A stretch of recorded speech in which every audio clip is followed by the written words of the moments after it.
This is the City of Waupaca's City Plan Commission meeting. All right, I'll call this, actually, we have a public hearing that we need to take care of first, so let's do that. I'll call this public hearing to order. Today is Wednesday, February 1st, 2023, and the time is 5:25 p.m. We have a zoning change for A&N Waupaca LLC at 701 South Industrial Drive with a parcel number 342841-6 in the city of Waupaca. So they're looking for, you're going to have to explain this to me a little bit, Jared. We have a zoning change and we have a conditional use permit? Two different things? Yes. So Okay. the one is a zoning change for A&N Waupaca out in the industrial park, Okay. and the conditional use is for Quick Trip downtown. Okay, and we're okay with doing both of these within the same public hearing, or do we need to open up another one once we finish the first one?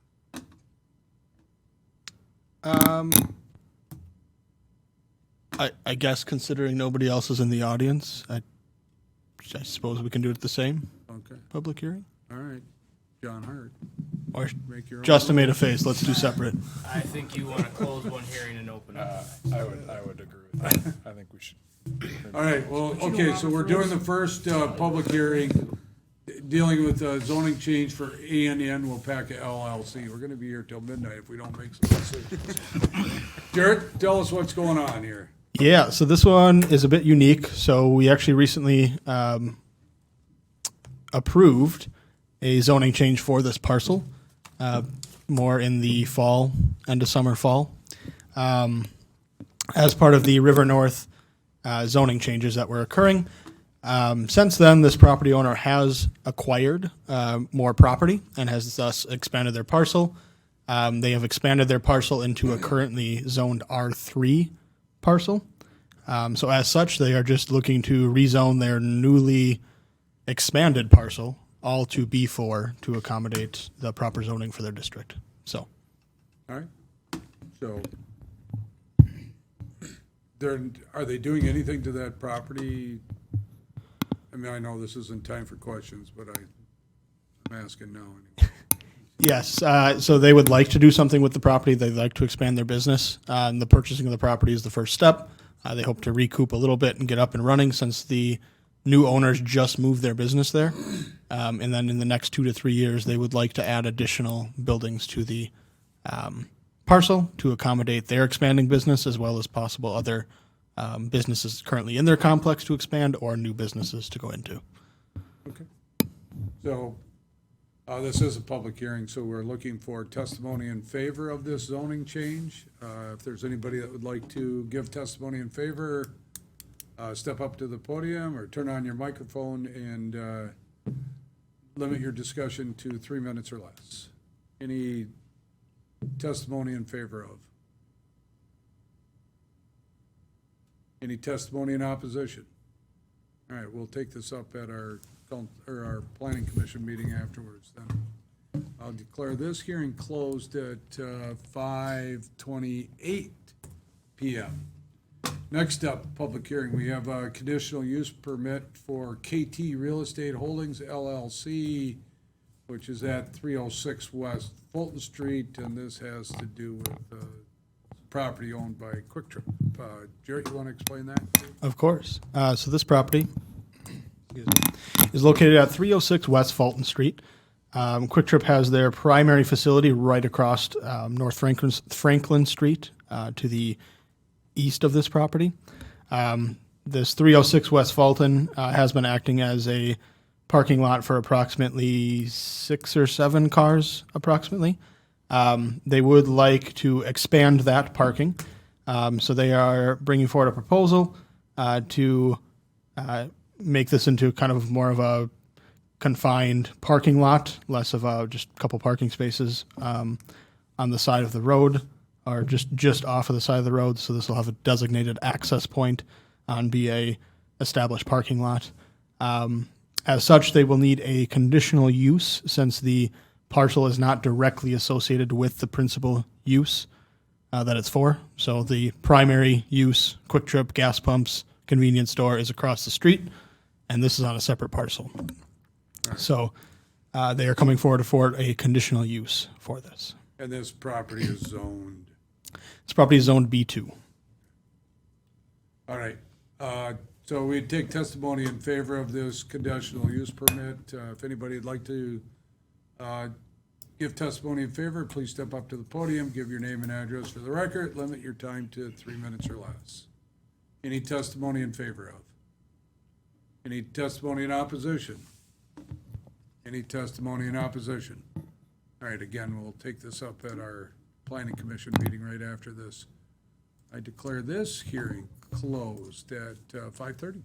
All right, let's go right to the city planning commission meeting then.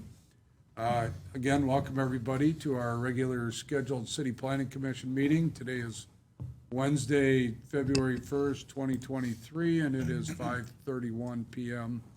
I'll call this meeting to order. First thing on the agenda is to approve the agenda, so we need a motion to approve. Move to approve. Second? Motion by Olson, second by Wayne, that we approve the agenda. Any discussion? All in favor signify by saying aye.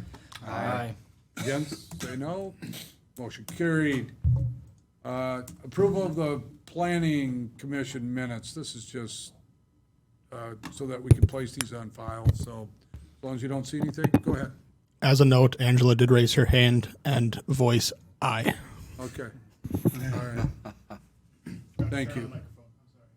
Thanks, Jerry. Thanks for interrupting me. Where was I? I am 67, you know. Okay, so we need a motion to approve the planning commission minutes. So moved. Second. Motion by Wayne, second by Olson, that we approve the minutes from last month. Discussion. All in favor signify by saying aye. Aye. Aye. Against, say no. Motion carried. Action items, zoning change. We had a public hearing on this just before this. This is A&N Waupaca LLC. Jared, want to just go through this real quick, what's going on? Yeah, of course. So this property was recently already rezoned to B4. They have since expanded the parcel. Part of the expansion encompasses another zoning district. So they are looking to just rezone their newly established larger parcel with one singular B4 zoning district. All right. Anybody have any questions on that? I know Aaron's putting it up on the screen right now, but it's expanding the property. It's not affecting what we're doing out in the River North area at all. Maybe it will actually help us too, because we can, get some of their stuff behind some fences and stuff like that. So we won't be seeing all of that equipment sitting outside and stuff like that. Any questions? Anybody like to make a motion to approve this zoning change? I'll make that motion. We got to do that in the form of an ordinance? Yeah, so we'll have to recommend this to council. Right. Yep. So vote to recommend to council that we adopt this zoning change. Second? Motion by Henry, second by Ivan, that we recommend to council ordinance number 01/2023. This is a zoning change for A&N Waupaca LLC. Their physical address is 701 South Industrial Drive.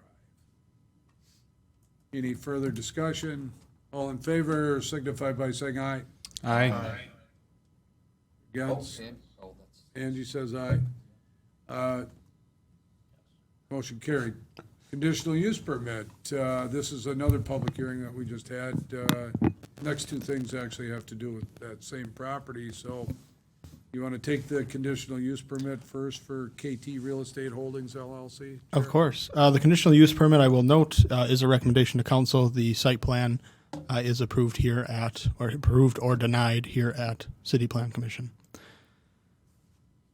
In terms of the conditional use and the site plan that's next, but the conditional use is for a parking lot that is not associated or directly on a parcel with the principal use. This particular conditional use is for a parking lot that is across the street from the Quick Trip that it's to be associated with. Because it's on its own parcel, it'll need a conditional use. This primary use or primary parking on this in this parking lot is for the staff as well as possible overflow for constituents or customers. Staff recommends the approval of this conditional use and is happy to answer any questions specifically about it. Jared, have we just ran this by the chief at all on, and do you think there's going to be additional in and outs there? I mean, good for Quick Trip, but they are a very busy business, and that's become a very busy corner, and Franklin Street is not very wide. Yes. So actually, Justin, Director of Public Works, and I did discuss this. I believe we actually talked with Nicholas Newman, who is on the call now, and I would say is happy to talk, but cannot because of audio at the moment. But if he would like to say something, we can figure that out. So we did talk about this. So right now, as it currently is set up, if you look on the map that Aaron actually has up on the screen, right now there are about 6 or 7 parking spots that when they exit their parking spot, they are going right on to Franklin Street, which, again, like you said, it's a very narrow street. There's no sidewalks, things like that. So the new proposal, and you'll see this in the site plan, it is actually has a driveway entrance as far to the north as possible on that parcel, which brings it away as far away as possible from the intersection. And then all the parking will be interior. I forget the exact number of stalls they will be adding. I believe they are pretty well doubling the amount of stalls. Aaron, if you go to the next slide after this one, this is where you'll see. So they're essentially doubling the stalls, adding an ADA stall there. So from a urban planning standpoint, as well as from a DPW standpoint, we felt this was the best solution, and it significantly improved the current safety situation that's there. I don't know if Justin has any other comments on his thoughts, but They're moving the drive. They're installing a driveway as far away from the intersection as possible, and identifying that as in and out versus what Jared had alluded to, having something like 10 stalls just freely going throughout the right of way. So this should be a safer configuration compared to what they have now. Yeah, what did they have relayed to you that they think this is going to be more for employee parking, or? yes, I believe for employee parking. Nicholas, did you have anything more to add to that? I'll unmute you and go ahead. If you can hear me, yes. The goal is to get our employees off your road and off our parking lot where the customers access. And because we're downtown and not a ton of area, this would probably, if we have 6 or 7 employees working in a busy time, this would take all their vehicles off of the city, either parking on the city road or in our parking lot, which should help with our customer and your citizens' traffic flow on our store, because it is really busy. And so that is the goal. Ultimately, we don't really like to have our employees cross the street if we don't have to, but at the same point, they're probably parking on the street, walking there anyhow. So this was the best case scenario for the land that we purchased for everyone involved. I mean, it's not good for us to park. I wasn't very comfortable with how it is now anyhow, because you got people blind backing into a tight road generally all the time. If you can hear that, I don't know if you guys can hear me. Yeah, we can hear you. We can hear you fine. One of the concerns I would have, and I think you guys this is great. I think this is a huge improvement. The only thing I would be concerned about would be, when people get out of their vehicles and then cross the street, they're not going to use the crosswalk. So we're going to have to keep a pretty good eye on that when they cross Franklin Street, because they're going to cross at all different spots. on Franklin Street, unless you could convince your people to all go to the crosswalk and cross that way. So that would be a little bit of a concern I would have. I can definitely attempt to do that. Now, with that being said, I could do my best. I can make a sign. I could definitely. I work with retail every single day. I can push that. Obviously, with that being said, I'm not going to be there to police every single one of them. But I definitely can. I could go up the chain of command enough to know that I could at least have everyone be aware that we would like them to use the crosswalk. And I'd be happy to do that. That would be great. Thank you. Anybody else have any questions?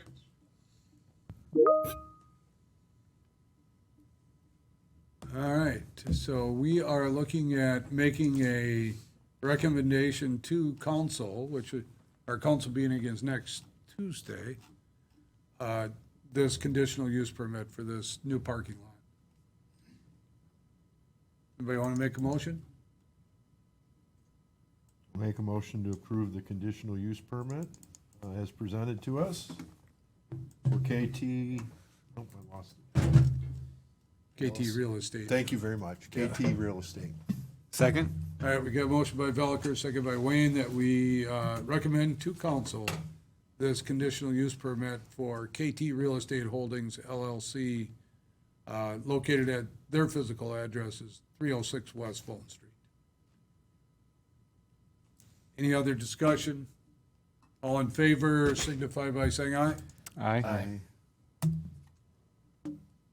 Motion carried. Next up, site plan review for KT Real Estate Holdings LLC, and as Jared has just alluded to a couple of minutes ago, this is, does not need council approval. This is just planning commission approval here. So Jared, go ahead. Yeah, thank you. So similar to the conditional use, this is the site plan portion. So they are looking to add additional parking in the form of a full kind of designated access parking lot, as opposed to what they have now, which is just a pull in and out from the road. With the addition of this parking lot, they will be adding an ADA space. There will be landscaping also provided. They will be planting some trees to buffer the parking lot, as Aaron has up on the screen now, from the surrounding roadways. Of course, the trees, with the driveway access being further in on North Franklin Street, the one tree would be a concern, but by the time it grows up and out on the types of trees that they're growing, it should be visually seen. You should be able to see underneath it, so that's not a traffic concern from us. But all of the requirements appear to be met. There actually is no physical structure going on the parking lot, and the existing one light pole that's currently lighting the parking spots will be utilized again, and I assume just facing the other way, but it'll be in the same location. And then turn it to LED, because I don't believe it is LED now. Gotcha. So if you didn't hear Nick, he said that it will be changing to LED as well, as it's not LED now. So we feel that aspect is met, and all other site plan elements are met with this particular proposal, and staff recommends approval. All right, you heard the recommendation from Jarrett.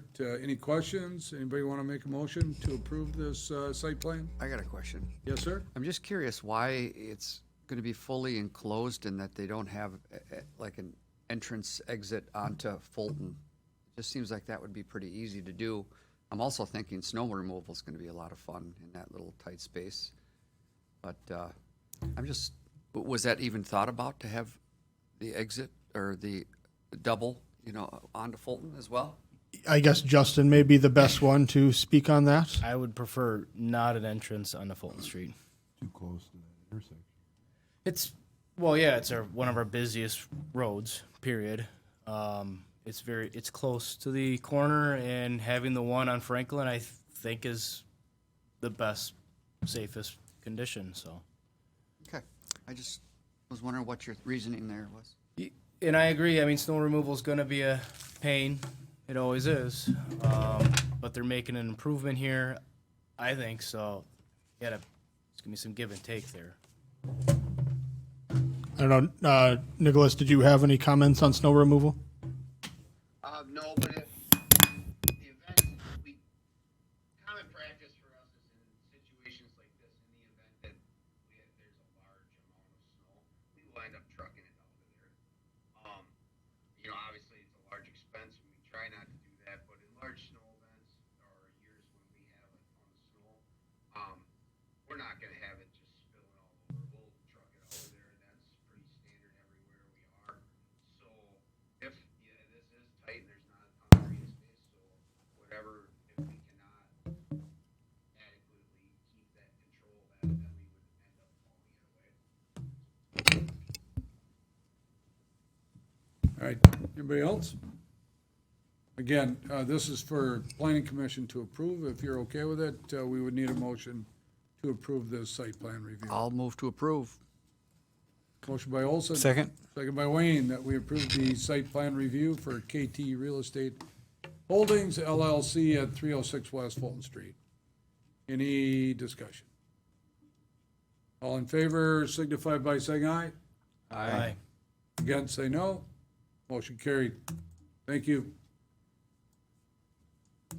All right, let's go on to discussion items, Resource Conservation District amendments.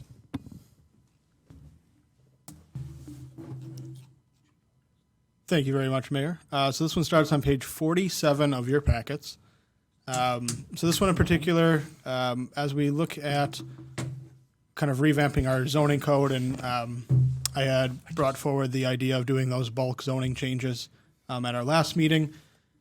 Part of that process would include our parks. So right now, our parks are zoned a variety of different zoning districts, some of them being agricultural, some of them being business districts, things like that. So it really restricts, and it's not cohesive for our Parks Department when they want to do projects, such as splash pad. Splash pad would not typically be involved, or would not typically be included in an agricultural district. But as one of our parks was zoned agricultural, it's always continued to be a park. It'll never be anything but a park. That is something we need to look at and change, so it's not an agricultural classification, but it's its own parks classification. So this code change is looking at our resource conservation district, which was originally intended for environmentally sensitive areas. So we tried to designate our own wetlands on parcels, in which the DNR updated their map with new information, new data, soils data, et cetera, and those wetland lines changed. So right now, the resource conservation, some of it's not even in wetland classification. Some of it encompasses too much, some of it encompasses too little. So it's just not a reasonable use of zoning for us to try to do those wetlands. That's just an overlay layer that the DNR regulates anyways, and it'd probably be easiest just for us to stay out of it and follow the DNR regulations. So as such, looking to transform that resource conservation into a resource conservation and parks district. The intent of this district would be the city's park system, multi-use trails, recreational activities, recreational facilities, water access, and other natural resources are seen as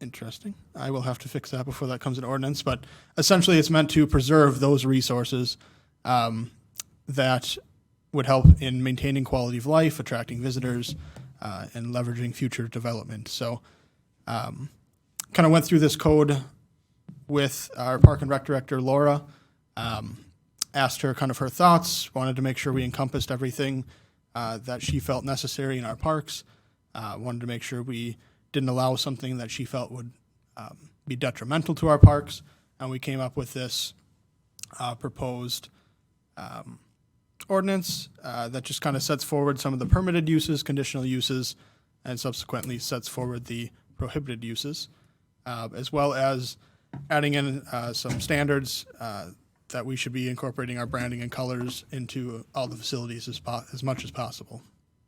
So wanted to bring this forward. Again, this was reviewed by Park and Rec already. The change you would see when this was brought forward in ordinance is I would have to clean up that intent. I think something got mixed around there or deleted on accident, so I will check into that. But then really the primary bulk of it is the permit and conditional uses, making sure we have those distinguished. So happy to take any questions, or, you know, if this is something you want to take a look at and provide comments via email, you certainly can as well. Justin? So the general intent is to use this for all the parks, Yes. and then it'll allow some improvements, structural and otherwise? Yes. So like in the wetland areas, what if somebody wanted to put up a building there? They'd have to follow all DNR standards for wetlands and Right. Not necessarily it has to be defined a wetland, but just maybe a low-lying area that's in this resource conservation district or zone. But then they're still able to put up a building as long as they have followed all those if they regulations? followed, or we look at the wetlands map that the DNR has provided us and staff feels as though they are getting close, we would make them do a wetland delineation before any development would go in or start. Okay. All right, anybody else? Okay, so we're gonna see this probably at our March meeting, or, Yes, you would see a clean and pristine version at the March meeting. Sorry, I got another one. What are most of the park zone now? Agricultural. Okay. And then there's at least one that's PUL, and that's gonna go away? Yes, there's one that's PUL that we'd be looking to transition to this resource in parks as well, so that would go away. Okay. Thank you. all right, any other? All right, let's go on to our favorite discussion, as always, signage standards. It's been a while. Yeah, The gift that keeps giving. We love pain. All right, so this is a jam-packed items. There are actually three separate kind of sections that this entails. The first section starts on page 48 and involves murals. So this is a new section of code that we'd be creating, and I'd brought forward before for discussion already. But right now, our sign code includes murals as signs, which significantly limits the signs like our downtown businesses can have on their businesses right now, as we have a bunch of murals in the alleyway, which is on their building. So, you know, from a community and economic development standpoint, murals are something we should be not overly encouraging, but encouraging as they enhance the, you know, arts and culture in our community. And it's just, it creates that sense of place in a lot of aspects. So murals are something we shouldn't really be counting and regulating as signage, more as regulating as pieces of art. So just like we'd regulate a sculpture, if one were to be proposed in our right of way or anything like that, we would be proposing to regulate the murals similar to that. So the general standard would be that we have a set application.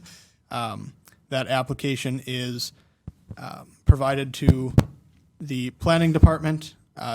The zoning administrator will take a look, evaluate the application, provide a report, and that report would then be brought to Plan Commission for review and recommendation, and then, or I guess review and decision, whether to approve, deny, or modify.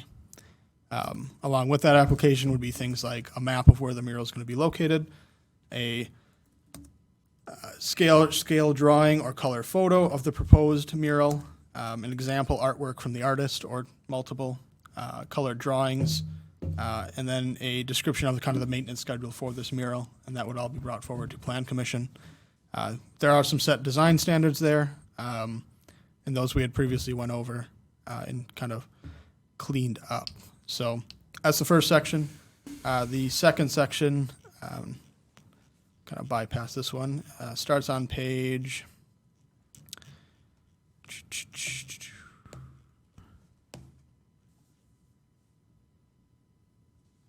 Starts on page 68, and this is in regards to the Public Works section, Chapter 8, obstructions and encroachments. So right now, we have a section here which kind of regulates obstructions and encroachments in the right-of-way. On page 68, there is a red line in and item F. You can see that we've added different areas that are kind of exempt, and this would specifically be for portable signs, which are like your A-frame signs. We have a lot of like downtown businesses that like to put up the A-frame signs, the smaller ones that say open when they're open, to kind of draw people in. Again, they don't have a lot of, their buildings go from property line to property line, so they really have no extra space to put a portable sign in their front yard. So this way we are allowing not only these portable signs, not only on Main Street, but also the side streets, which businesses have filled in quite a bit. So like Wonderlust, Loot, Skadoodle, Shindig, Waupaca, all of those businesses that are on kind of the side streets. We're now saying that the signs and encroachments could occur on those sidewalks in our right-of-way. The final part, which kind of encompasses all of this, and I had brought forward in kind of individual discussion items. So this one starts on page 50 of your packet. The first red line item starts on page 52. These are dealing with, so the subject on page 52 would be portable sign and door signs. So the portable sign, we're again referencing that chapter 806, which regulates encroachments. The next item is window and door signs. So we'd be allowing these without a permit, and we'd allow them to be 50% of the window or door area. I feel as though window signs have been a big topic of discussion, especially for Main Street businesses, and something that a lot of people feel we are over-regulating. We've had questions about signs, or about flags. So adding flags as a sign that does not require a permit. There's certain flags that we couldn't regulate at all, which would be like the United States of America flag, other nation states, countries, things like that. I think the prisoner of war sign or flag we cannot regulate, things like that. So this is really just regulating all the signs or all the flags that we can regulate, and it's just putting a size limit on them, so we're not having ginormous Gander Mountain sized flags in our community and flying around. If you ever seen the ginormous flags at Gander Mountain or what was. Continuing on, I guess really the bulk of this zoning change would be looking to consolidate the signage standards in the B1, B2, and B3 zoning districts, or B1, B2, and B7 zoning districts, I apologize, as well as clean up the signage standards in these districts. A lot of them we have discussed, so I won't go over, but feel free to ask any questions if you have any or see any. Let me see here.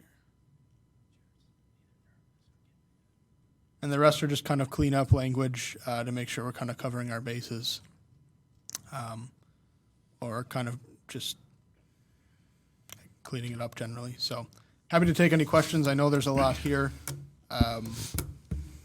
It's all stuff we've already talked about, but I wanted to bring it forward kind of in one big clump before I would bring it forward in any ordinance format. So if there's any questions, or we want to look at this again next time and talk about it, since I know you guys love talking about it, we can certainly do that as well.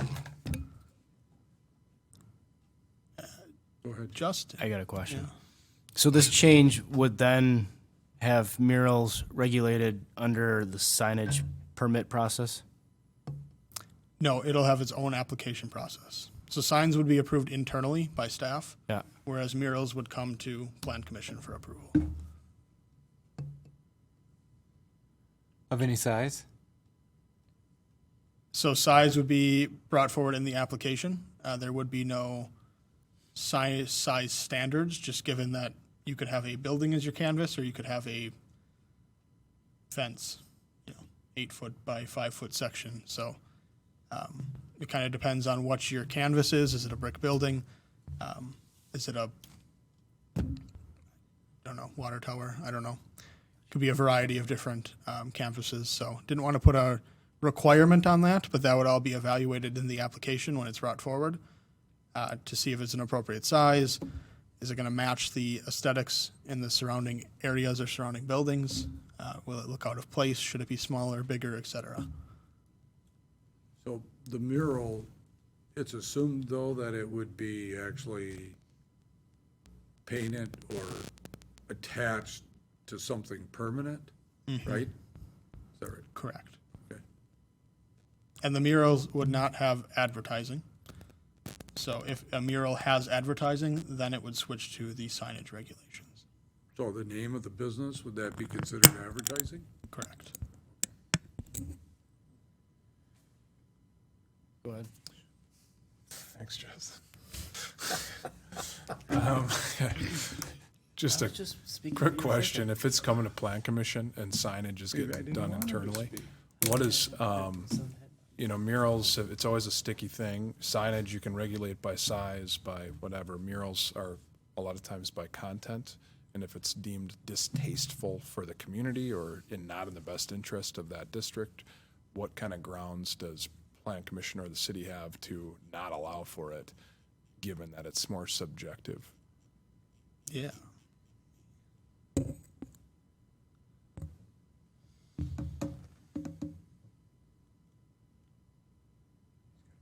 So there are design standards in this ordinance which would state things like the proposed mural will not have an adverse impact on the safe and efficient movement of vehicle and pedestrian traffic. So it could be denied upon those grounds. The proposed mural is well integrated with the media's design and other elements of the property and enhances the architecture or aesthetics of the building, wall, or other media. So if it is extremely distasteful or it doesn't fit in, we can certainly ask for changes. And if the artist is not willing to make those changes, then the permit could be denied. The media canvas shall be determined to be in good repair, so we're just making sure the canvas is, whatever the painting is going to go on is in good repair. It's not falling down and going to, look bad in 5 years anyways. The mural will not have any detrimental effects on the structural integrity of the wall. The proposed mural is culturally, historically appropriate and does not contain any political or vulgar messaging. So if there's any political or vulgar messaging, we can certainly deny it. It's meant to be, again, add to the culture and integrity of the community. Maybe be a historic mural. Like I know we have some historic sign murals that are up on the buildings on Main Street of old businesses that used to be a real staple in the community. So, I mean, there's different grounds that we can take a look and deny the permit on to make sure. And if there's another bit of language that we feel like, hey, we should add, we can always add that to make sure our bases are covered. Yeah, the only thing I would suggest is between now and when this comes forward is, I know we've been in a lot of conversations and tied murals to signage and state statutes and what's, how you have to treat them the same or different. It's written, it seems like it's written in the way that we can determine if it's distasteful or not. And I think that answered my question. Yes, and it's in a way too that, like for the advertising portion, we can look at content of murals because a mural's not technically regulated as a sign. It's more of an artwork. And if it's determined that has advertising and it switches to the sign, then at that point we look not at content, but we look at the size and where it's being affixed to, et cetera. Yeah, as long as, okay. That answers my question. Thank you. Go ahead, Eric. So. Oh, wait, Justin, is it okay if Eric talks? Go ahead, Eric. Thanks, Justin. So speaking about the longevity of these, as these murals get older and older down the road, I don't know how long they last, but if there's any southern exposure, they're going to probably start to fade, and I don't know if they end up peeling after a while, but I'm just wondering, is there anything written into this, or should there be anything that says the city has the right to say it needs to be completely removed or repaired if it's starting to look really bad? So not something that specifically says that. There is a section in here that they do have to do have to provide a maintenance schedule, kind of how it's occurring. That maintenance schedule should have something on the removal after a certain period of time. And then there's a section in here that says any mural that is not maintained per the submitted maintenance schedule will be required to be removed. So there is that section. Now, a section, as you mentioned, could certainly be added, that if the mural is in disrepair, the city has the right to remove and charge the property owner or something like that. That is very well something that could be added. Okay. And is there any, I would think they'd want to put it where the sun's not going to be beating on it, but there's nothing written in it. It says it can't be a southern exposure wall. Nothing in there for southern exposure. I guess it would just be more left up to the artist and the property owner who's commissioning. All right, thanks. Go ahead, Henry. Thanks. I've just questions on definition. Try to give a sign, and I'm not picking on anybody. There's an accounting firm on Fulton Street. Is that considered a ground sign? And what do we call the streaming digital? Is it a digital sign? Is it considered a ground sign? Can a digital sign be titillating and flashing? And, how is staff going to interpret that? I got 3 questions in there. Okay. That sign I just described to you, would that be considered a ground sign? If I'm thinking of the sign that you were referring to, yes. It's kind of near the Quick Trip. Yes, that would be considered a ground sign. All right. And so ground signs, we regulate how much digital stuff we have going in it?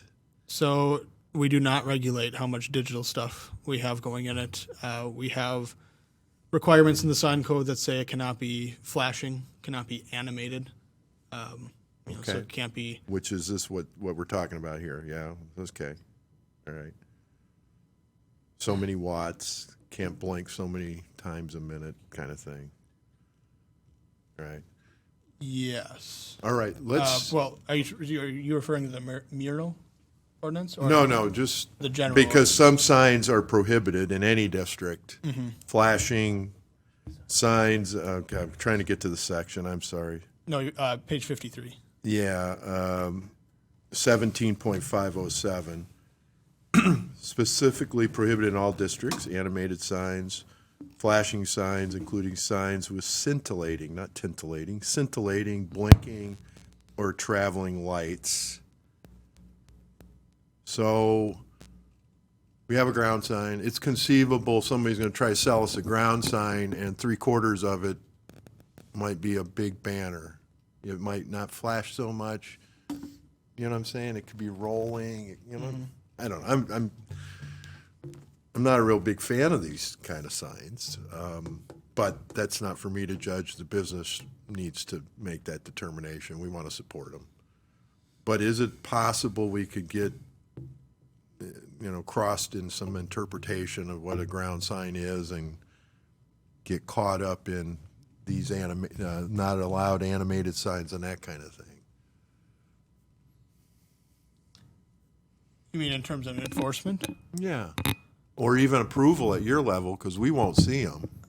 Yeah, I mean, the intent is to not allow those. Still, you can still have the animated ones, or not the animated, the LED signs. Yeah, and I don't know we should get a common terminology, because, is it a rolling sign, a digital rolling sign, LED, right? Because it rolls. Or does it come on for 5 seconds and it goes off? Or do they roll? Because I've seen signs that roll, some that kind of come on and flash. We've all seen those really flashy signs. We don't want those because they're distracting.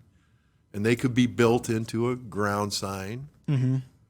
So I just want to give the staff a real clear interpretation of what those expectations are Gotcha. when you're approving those ground signs. Yeah. We have been We haven't seen a lot of those in town, but we have seen some, and we've had that one on the corner of South Main and Badger Street that we had a big discussion about at one time, and I think what we basically ended up doing is grandfathering that one in, didn't we? Yeah, we don't want that anymore, I don't think, because it was really distracting. The one on Badger and, And it was on an intersection. gotcha. I think the one you're talking about on Fulton Street is actually gone. Is it now? I think it is. I'll have to drive by there and see tonight. Well, I know there's going to be one put up in our business district real soon. I, It's I'm pretty big. I'm torn with it. I agree. If it's that something that makes me take my eyes off the road, then it shouldn't be there. But if it's tastefully done and it doesn't affect traffic or anything like that, I'm okay with it. Right, and the business wants to spend the money, because I know that's a hell of an investment, Yeah. and we should support them. It's something too, I mean, if it is an issue to vehicle or pedestrian safety, we can certainly classify that as a nuisance at that point, and we can take care of it that way, and, send them a letter, make sure they know, hey, maybe reprogramming this sign so that it isn't an issue would solve your problem. Otherwise, removal of the sign would be the other option. So, I mean, there are options for enforcement of that if they are truly causing an issue or being distracting. At one point, we did talk about defining it, as Henry's saying, as static images only, and it couldn't rotate more than every, name it, 5 seconds, 10 seconds, something like that. That would take away the flashing, which I think at night, particularly, it can be really distracting. And if you're not familiar, our town, again, where, depending on where this is at, right downtown is probably not a huge problem because vehicles are moving pretty slow. But if you're out on Fulton Street or something and you're going, well, you're supposed to go out there 45, Too fast. 40, it could be distracting. You got two lanes going one way, I don't know. Think about it, but I just don't want us to do something and you're as a staff, you're battling somebody over it. Well, maybe what would be best is I will do some more research. This probably won't come back in ordinance format then. And I'll do some more research and we'll maybe have a discussion on that particular If section you of can the deal signage with code. the other stuff, or I don't know, how critical is it? Are you want this in place by the construction season or something? Can we wait a month? I mean, do it all? not many sign changes occur until spring, summer anyways, so it could wait a month. That should not be a problem. But I just, I think what I'm hearing though, Jared, too, is this might be a part of the sign ordinance that you might not want to do internally. You might want to have the support of the planning commission Sure. when you're doing that, so keep that in mind. I mean, you obviously always have that opportunity to bring it to planning commission if you feel uncomfortable with it. yeah, I just don't, everybody has a ground sign's a ground sign, but you could conceive of a really nice base ground sign, 3 feet, nice brick with nice landscaping, and then you've got 6 feet of animation or digital stuff. Mm-hmm. Is it a digital sign or I don't know. And maybe I'm just getting absurd now at this point, but it just, in scale, could we have too big a sign in a particular place? We do regulate size on it though, right? A ground sign? We do, yep, the regulation of size Yep, okay. is on there. Okay, thank you, that's fine. Jared, Yes, one last question for me at least. sure. Complaints, sign complaints of any kind? Have we had any? Not recently. I guess something I've been including when people have inquired about signs and maybe not necessarily complained, but maybe made a comment that they would like to complain. I have said that it is currently in discussion of looking at changing the signage standards, and that if they have any comments, they are free to provide those. I have not received any comments, but nobody has really complained either after saying that. So I don't know if I think we had a lot of, with new businesses going in downtown, we had an abundance, I would say, of complaints before we kind of started this process. As people were wanting to do new signs, they were updating their signs, new businesses, new signs, etc. And so I think we just saw quite a few more complaints during that time, whereas now kind of the Main Street grant programs have ended. And same with like Main Street bounce back grants, things like that, they've ended. So you really don't see any new businesses going in, and a lot of the businesses that wanted to change their signs have already done so. So I feel as though we're going to see not as many signage applications coming forward this year, which again, subsequently, you have less people expressing displeasure if they're told no on a signage that they would like to do. So I do have one more. Yeah, go ahead. Sorry. A fixed neon sign on a building would be prohibited? it, Would be allowed? yep, it'd be allowed. Yeah. Yep. Because not neon's kind of coming back in, it seems like. That's sort of nostalgic. And a lot of the neons are actually LED. Part? A lot of the neons, Are the now- new ones are they're not LED. true. They're just made to look like neon. Yeah, yeah. Oh. Okay. Anybody else? All right, so we might see this at the next meeting, or maybe April? I'll probably just do another discussion on it. We can talk more about like the animated LED signs like that, All right. just to make sure we cover all the bases before we bring it forward in ordinance format. All right, sounds good. Let's go to the reports part of it. What do we have on, like, page 69 is where we have the permits and stuff with the cute little pie chart on there. Yeah, I'll direct your attention to page 69 and the colorful pie chart. I do like the report because of this pie chart. Just kind of shows a really nice visual, but we did have a fair amount of applications in the month of January for it being cold and winter. Some of them, such as like the deck, we wouldn't see till spring anyways, but a fair amount of permits still coming in, which is nice to see.